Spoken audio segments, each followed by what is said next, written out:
How's it going? Happy New Year, happy 2025. This is James Trelly from James Films, and I'm thrilled to be joining you for a brand new tutorial walkthrough of a recent scene I put together for the National Gallery of Art around Christmas time.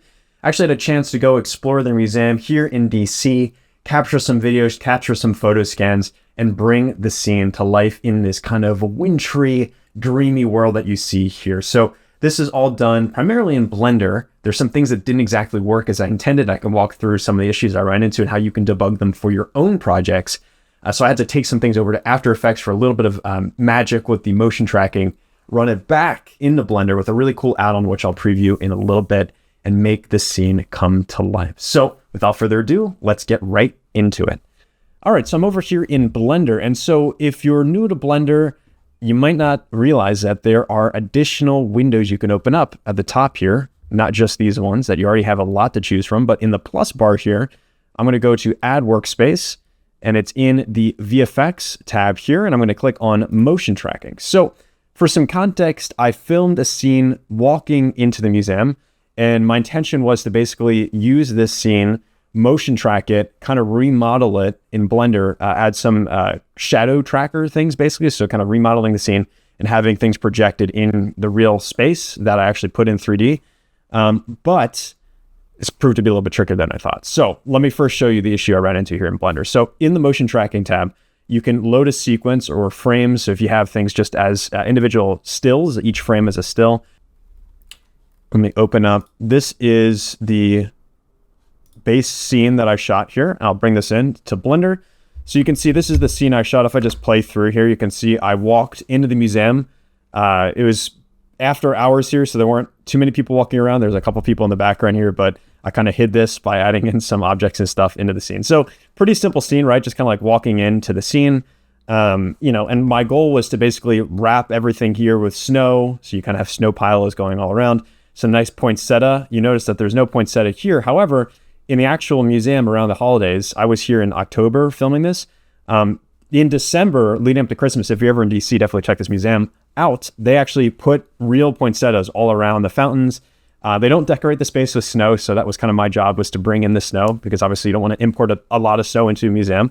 But this is what I was working with. And so very quickly, if you're just looking at this scene, I want you to pause the video and guess what you think the problems might be with this footage that I have here. So I'll play it through one more time here. Oops, that's not working. I'll just scrub through it here. So you can see this is the footage, right? I'll pause. Okay, now I'm back. So if you're looking at this, first of all, it was shot with my phone, so the quality is not the best, right? So you probably would want to shoot this with a better camera. I mean, the iPhone was what I was using for this. Is generally pretty decent, but the lighting in this museum is a little bit dim. But the main issue when it comes to motion tracking is just how reflective everything in this scene is, and also the parallax of the stuff here too. So I shot this with the ultra wide angle camera of my iPhone. So if you look at the top corners of this scene, so if you look at this dome, for example, you can see there's this kind of like crazy stretching that goes on as I kind of move into the space. You can see just how much that morphs and distorts. So that's going to cause some issues when you start tracking points, because all of a sudden that point that was, here is now stretching out. And so the tracker is going to have issues. Here's the cat jumping into the frame as well now. The tracker is going to basically stretch out and have some issues. So let me just actually show you how this would work. So in Blender, in the motion tracking options here, you can actually add in your own trackers if you wanted to. So if you had, a specific feature you wanted to do, you can click on to add a tracker here. And if you just control click on things, you can start to add these little points all over. So you want to look for areas of high contrast when you're tracking. So like, for example, a corner of something like that would be a good tracker. You can also like stretch these out if you wanted to make them like a little bit larger. The area of search for these, the radius a bit bigger. Maybe the edge of this is very high contrast, over here. But you can also have Blender auto detect features. So if you can just hit detect features, it detects things automatically. And I should have actually probably set scene frames here, because that will crop off the end there. So I tracked a bunch of frames here, and you'll notice there's not a lot of points that it added in here. So if I open up this menu here that's a little bit hidden, you can see there's a couple settings here. So you have your margin here. And so this says only features further than margin pixels from the image edge are considered. So I'm going to bring this down a little bit. And then I'm also going to mainly change the threshold here. So let's bring this down to like 0.1. You can see this adding a bit more. Let's bring this down even more to like maybe 0.03. So you can see that's added in a bit more. This distance I'll also bring down a bit here so you can add in like a lot more points. That means that the points can be a little bit closer clustered together. And so once I've got a bunch of points selected, what I can then do is actually just track the scene forward. So yeah, there we go, sorry. So you can track the markers through. You just click on this track markers through the frame. It just tracks everything through.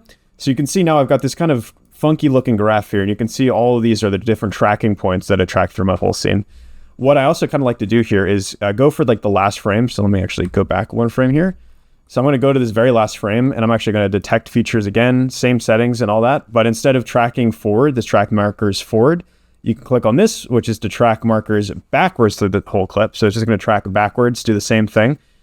Just track all of these points. And what that does is it grabs points that weren't necessarily in the beginning of the frame and tracks those all the way back. This can just help with your solve to have a lot more points to work with, because in the next step, we're actually going to be throwing a lot of these points away. Points that are noisy, points that really got messed up as things are going along. And you're going to see there are quite a few for this particular scene because I didn't really set myself up for success with this one necessarily. So once I have all my points and stuff here, you can go to this next tab over here on the left. And you're actually just going to be able to hit, let's just check all these on, and then let's solve the camera motion. So you can see the solve error. So this is basically a metric of how good things are. You want this to be as low as possible, typically below like 0.5 pixels, you know, on average, at least 1 pixel. You can see I've got a solve error of 86, or 87 rather, 0.06. So you can see that's because of just some of these points that are just an extreme error. So if I click on this one, for example, let's just see which one this is. So this is this point. You can see this one that's highlighted here. And if I scrub through the frame, like, let's see, it's tracking pretty well. But then all of a sudden something happens. It just goes off the rails. So okay, so this is what happened. You can see this is funny. So someone walked into the frame. It was tracking. And then this person walked in and it's like, oh, okay, that's my tracking point now. So it started following that person. So we don't really want that. So I'm just going to delete that tracking point. Let's hit X to delete that selected track. But there's an easier way to do this. So you can actually go to cleanup, and you want to just clean up your tracks here. So I'm just going to clean the tracks. You want, reprojection error. Let's like start with something kind of high here, just to kind of grab all of these ones that are pretty high. And then I'm just going to batch delete all of them. So that takes it down quite a bit there in terms of the number of frames that we're tracking. You can see there's still quite a few that are in error that are just kind of going haywire here. So this is an issue I ran into, and I just kept doing this to clean tracks and like bringing the reprojection error down a bit and then deleting, and then doing this again, doing a reprojection error down again and deleting those, to the point where I realized I had like almost no tracking points left. And this is just an issue with just the video in the first place, because like I said, I shot it with this extreme wide angle lens. So the tracking was pretty bad because of the weird kind of stretching at the corners of my frame. And then also just the areas are extremely reflective. So it's giving this tracking software quite an ordeal to kind of go through and track everything here. So what I ended up having to do instead of tracking things in Blender for this particular scene was actually do things in After Effects. And for my work, I tend to like to use as much free stuff as possible. Blender is fantastic for this very reason, because it is so accessible, so free. There's so many different things being developed for it. So when I make my tutorials, I want them to be as accessible as possible for you to just pick them up, get right into it, and making these things happen. Unfortunately, for this specific example, not the best, but learn from my mistakes in filming your footage. This really all starts in camera. There's certain things you can fix, right, as much as possible in post, but you don't really necessarily want to set yourself up to have to fix things in post like that. So really set yourself up for success off the bat. So instead of tracking things in Blender, I brought my footage over into After Effects as an image sequence. And you can see that I have this set up here. This is like my tracking camera, or the original camera that I shot. And so what I did in After Effects, you can actually just do a 3D camera tracker. So this does a very similar thing to Blender. It picks points, tracks through. You can see all of these little keyframes are tracking points that it's put on my scene. And if I kind of full scale this up so you see this a bit better, you see there's all these different tracking points that it has. And if I just kind of play through here, you can see there's all these different tracking points that it's been tracking. And it's giving me this kind of bullseye thing here that you see going around. And this allows you to basically define a floor. So when you're in After Effects, if I just hold down on my left mouse button, it gives me this kind of lasso tool. So you can just select a bunch of the points here on the ground of my scene. Let me just select a lot of these here in the ground. Maybe this guy here as well too. Maybe this one back here. And this allows you to then add this kind of floor plane here. And then what you can actually do is right click. And you can, since I've already done this, I'm not going to do this, but you can create, a null object. You can create a solid from this. And so I actually created this like tracking solid. So this little pink box that you see here is perfectly tracked to my scene. So if I just click off this for a sec, you'll see it's perfectly tracked to the floor of my scene. There's like a little bit of kind of wobble for it still. If I click on that tracking thing here, you can see that it has an error of 2.19 pixels, which is still not great, right? But it's at least better than the 87.06, whatever we had over in Blender. So that gets me a little bit closer to something that I can work with. I noticed near the end of this sequence, it started to kind of get a little bit messed up. This is something I'll talk a bit about later as I get into Blender, but you can just see, just because of just the extreme distortion at the top of my clip, the tracking got a little bit haywire. So that was just something to consider. So I just had to cut the clip a little bit shorter. But again, for future reference, note to self, note to future James, just film things better in camera. So anyway, so I have all this tracked out, right? I've got my 3D tracker camera that I created. I've got my tracking solid here. That will just help me when I get over into Blender. And so let me just go actually open up that specific scene. So I have this add-on that is actually linked in the description here. Definitely I encourage you to check it out if you use After Effects a lot for your projects, which I do use After Effects quite a bit. So what you have is, if you have your After Effects scene, if I go back over here, if I click on like the position, orientation, and if I just copy all these keyframes, you can then go, if you have your add-on enabled, so I've got this add-on enabled, you can just create a camera. And it creates a camera based off that exact data. There it is, camera transform. So if I go actually into this camera, let me just set this camera as my active objects.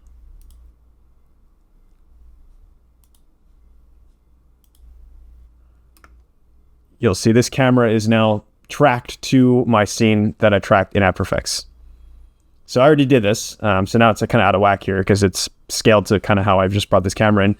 But I did this already when I first started the project off. So if I go to my original camera, which is somewhere, here it is. There's my original camera. And if I click on that, let me go back over to this again. I want to set that as my camera. You can see if I go back over here, this camera is perfectly tracked to my scene. And you'll notice that you're actually seeing stuff in my scene here. So what I did is I actually, if I turn on overlays, you can see I actually brought in the image as a plane from my video, the actual file that I recorded, this video file. I brought that in and allowed that to be this kind of reference for me to rough model things out. So you can see I kind of rough modeled in these columns, this kind of background, this curved part of the rotunda. And I actually photo scanned the rotunda itself, and I actually brought that in. I'll get to that in a little bit later. But these actually ended up not being in the final shot. They're just used as shadow catchers. And so if I click on this column, for example, here, and go over to the Object Data Properties tab, and you scroll down to shading, sorry, not shading, ray visibility, and then you enable this mask here. This is a shadow catcher. So what this allows me to do, if I go into rendered mode, is have this basically accept the shadows from the actual objects in my scene. So, this is the trees, this little lamp here, snow particles, all these other things. It's actually casting those shadows on this object. And so if I actually turn this off again, you'll see the object appears here. So if I zoom in onto this column, the 3D object, you can see there's some kind of shading on here. Even though there's no texture on this, if I go over to the shader editor, I don't actually have any textures on this. I'm just simply using this to just hold shadows in place for me. And then what I'm actually able to do is once I bring it over to After Effects, I can show you, this is my composite here. If I actually, so this is my composite here. So if I actually turn this layer off, you can see this is what the video file looks like. And then if I put this on, you can see now it's actually casting the shadows from this scene onto the column. You can see it's got some like the reflections and stuff too, or the shading of this. It's casting this perfectly onto the scene. And you can see if I just go over to the transparency mode, you can see the shadows that it's casting on my scene. So hopefully I explained that well enough for you to understand. It's just basically accepting these shadows, keeping them on a transparent background that comps perfectly with your actual footage because it's tracked perfectly to the camera. So then once I put this in here and actually play through, it stays fixed to this footage. This is just a still image, so you're not actually going to see it. This is the actual file. Let me go to that. There we go. So this is staying stuck perfectly to my scene. So that's the benefit of tracking these things. It's going to stay perfectly locked in there as you kind of build your scene out. So that's kind of the data for this. So I encourage you to take your time to kind of rough model. Again, this doesn't have to be perfect. This is super primitive shapes, but it kind of gives me the rough idea. Even for the fountain here too, I kind of did like a basic model of the actual fountain of the place. I tried to photo scan this. It didn't really come out as well as I hoped. So I ended up just kind of modeling this roughly in 3D. So put this on as a shadow catcher, and then this one here too as a shadow catcher. And then this just allowed me to just kind of have fun and just build out the scene. And to do this, a lot of the snow stuff, I actually used a really great add-on that I recently stumbled upon that allows you to very quickly kind of paint snow onto your scene. This is one I'll go into depth in a little bit more detail in a different tutorial, because I noticed there's not the best documentation for this one specifically, but it's called Winterify. It's got a lot of different things in there as well too. A lot of assets and stuff you can use, different textures, little icy things, trees, all kinds of different materials and stuff like that. But the main thing that I was interested in were these generators. So you can actually paint on basically using geometry nodes, icicles, masks to things. You can paint snow onto your scene. So I kind of modeled out this rough scene and then painted a lot of snow in, added some of their objects and stuff in there as well to kind of build out this really cool scene. To add in some snow onto these little objects here, there is an add-on that used to be built into Blender as a free one. I think it's still in there if I'm not mistaken. This one I think is enabled, but if you just go into your add-ons and type in snow, it's called Real Snow. This should be built in because it's a community add-on from Blender. So what you basically do is you select a mesh. So for example, for this little lamp here, what I did is I actually selected this lamp and then just painted on, you can see here, painted on the faces of it. I just grabbed my mouse like this, painted on the faces and stuff like this all around here. And then with those faces selected in object mode, you can go down to the real snow here and you can choose how much coverage you want of that. I usually kept it at 100%. And then the height, you can kind of choose a rough height and you want to hit on selected faces. So this is the faces I selected here. And then if you hit on add snow, it takes a second to process, but it actually is going to add in little snow to your scene. And this saves itself out as like a little object here. So you got the snowball object.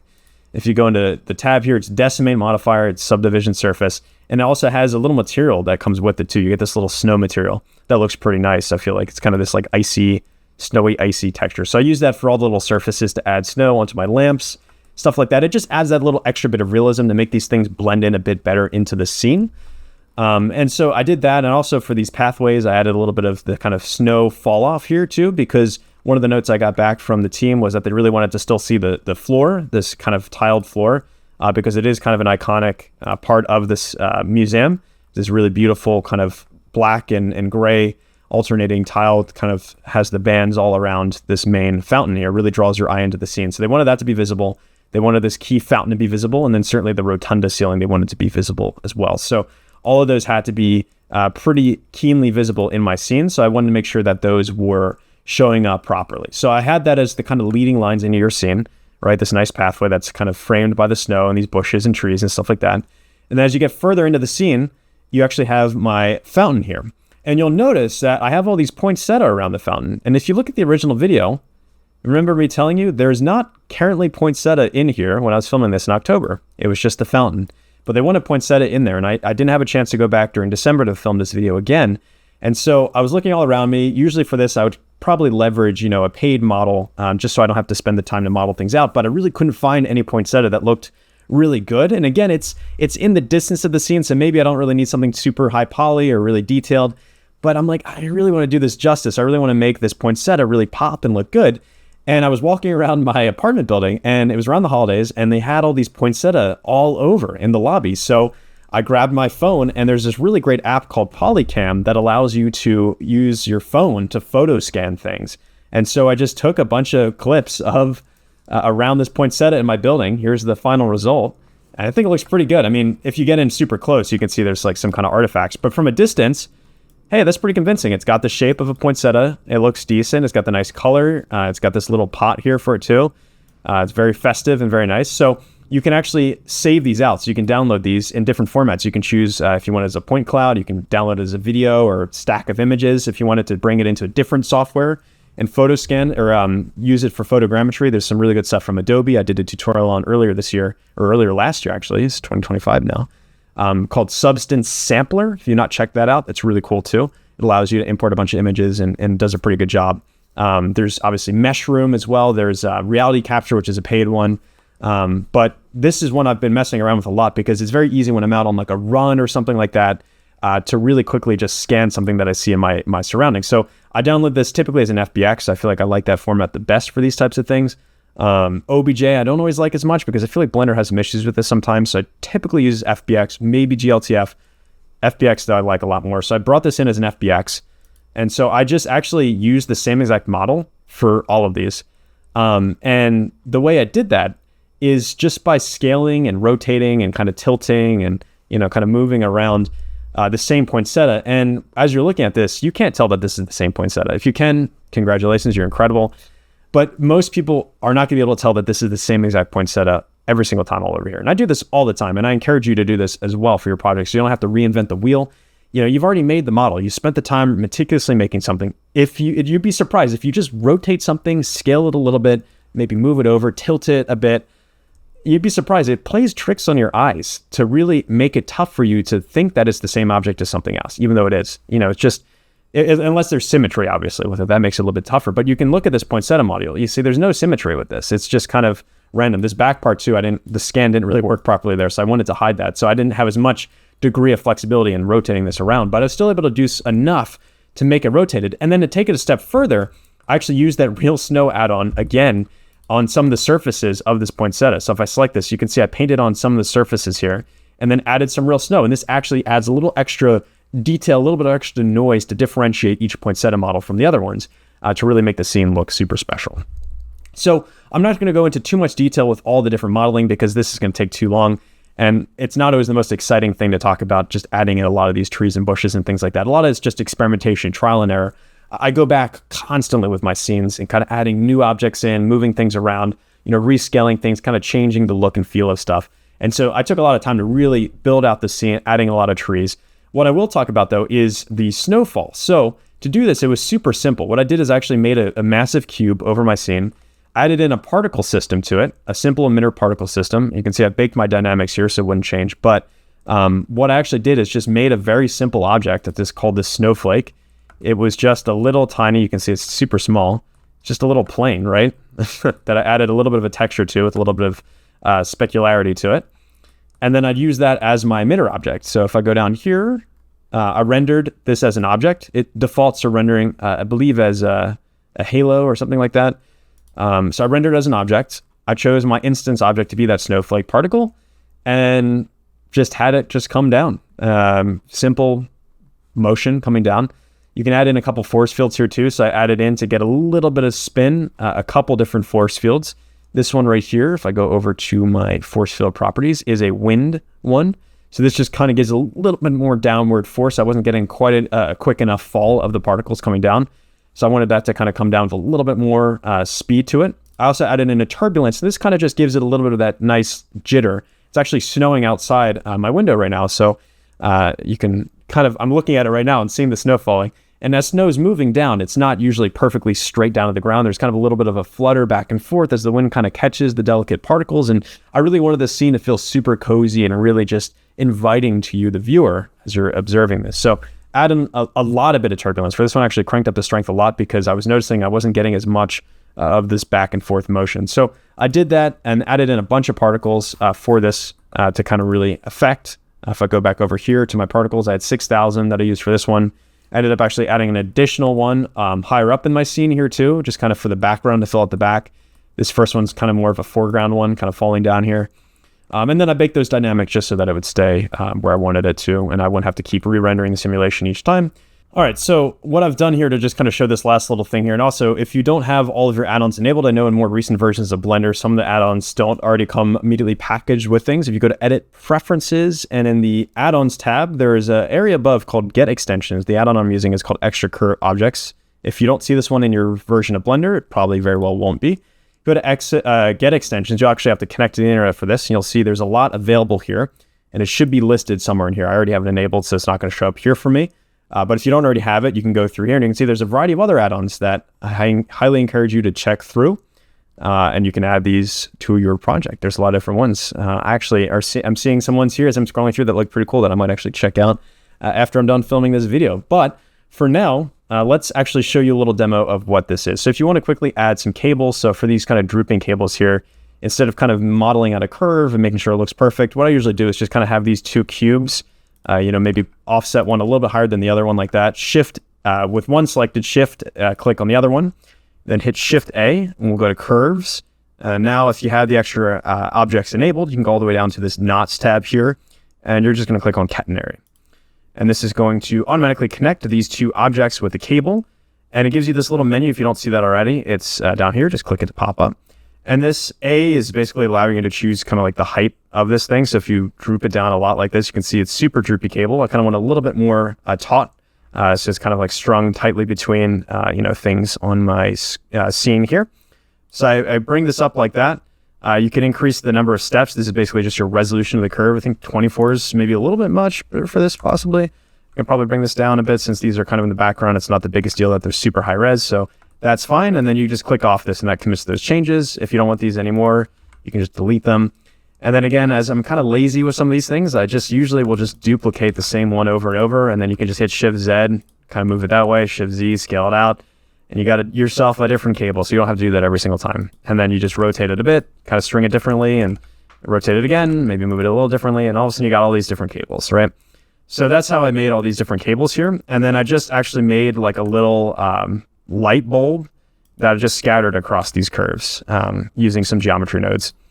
And then I also added in a little bit of fog to my scene. I didn't want to overdo this because I didn't want to wash out this beautiful rotunda background of it. And this probably took the most amount of time because it was a lot of matching the lighting perfectly with my scene. And this is something that you will definitely run into as you are making your own scenes tracked to real footage. Is matching the lighting is the hardest thing to do. And one thing I encourage you to do if you're able to is actually just to try to capture a 360 image and HDRI of your scene when you're making it happen. This is going to make your life infinitely easier because then you can just bring this in as an HDRI.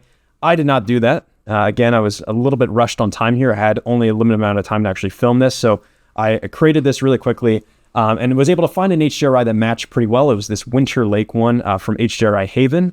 It's a free site. I can link that in the description as well. But this gave me kind of that wintry blue look. If I zoom out here, you'll, and actually I got to turn my background on. You'll see it's kind of matching the scene. There's a little bit of warmth in it, maybe a little bit warmer than I would have liked. But you can see that is the HDRI. It's got these kind of nice deep blues, the snow cover here. So that just kind of helped me get a little bit closer to matching the lighting in my scene. Let me turn that off again. And again, I just was kind of referencing this video back and forth as I was going through, testing things out, rendering out test frames. What you're not seeing in this process is just all of the extra little clips I rendered out. I had a bunch of different tests. I can pull these up. Here's one of the first tests I did. This is a little bit moodier than maybe I was hoping to go for, but I just wanted to kind of test the general composition. I even kind of tested out just a little snow globe here effect as well. Other things like that too. This kind of gets me a little closer to the final scene. So I just kind of render out a lot of frames and not rendering out the whole animation, but just rendering out stills, comping them in with the footage where it would be in real life and kind of trying to blend it a bit. This did involve a little bit of color correction once I actually got into After Effects as well to kind of match things perfectly in to my final scene. But it all worked out and looked really cool. So yeah, just take your time with the lighting, really spend your time matching things in. What I like to do is try to actually throw some point lights in on different places to kind of draw your eye into certain areas. So I added in these little lamps. So I really want to draw your eye in there. I noticed this really nice kind of yellowish glow from the actual footage of this place.